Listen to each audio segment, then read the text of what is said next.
Hello mga kabashers, magandang hapon sa inyong lahat. Buhay OFW na naman mga kabashers. Yung mga gumagawa na naman kami ng ng panghapunan. Matinding hapunan. Ayan. Lalagyan mo ng mga puro matinding. Ito naman yung pinakamatinding diskarte ng pagluto ng mga kabashers. Pritong talong. Mga pritong talong, mga diskarting malupit. 12 seconds later. Ayan na yung mga ingredients mga kabashers. Shout out kay Boss Arnold, ang nag-iisang sous-chef namin dito sa bahay.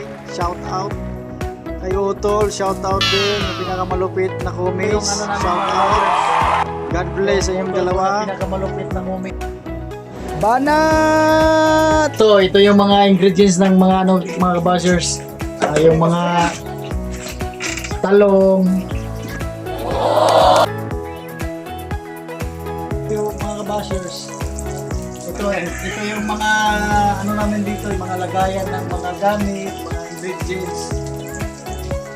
Lahat ng mga kabashers, pag OFW ka, dapat sukat lahat yung mga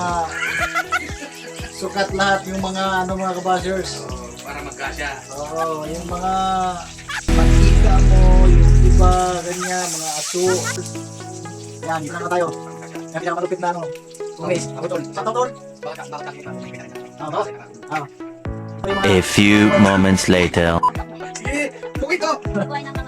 Buhay OFW, pagka... Shout out kay ate ka mo.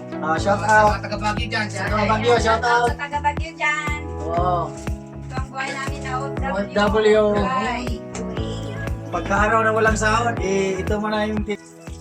Ito mga kabashers, masarap sana to kaso hindi to amin.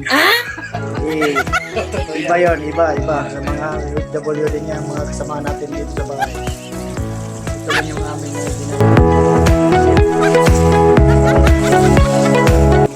luto na po siya sa wakas. Ako, patay na naman ang bahaw nito. Kawawa na naman yung kaldero. O hanggang dyan lang muna tayo mga ka-viewers. Bye-bye. Ingat kayo lagi. Salamat sa panonood. Love you. Mua. Chup chup.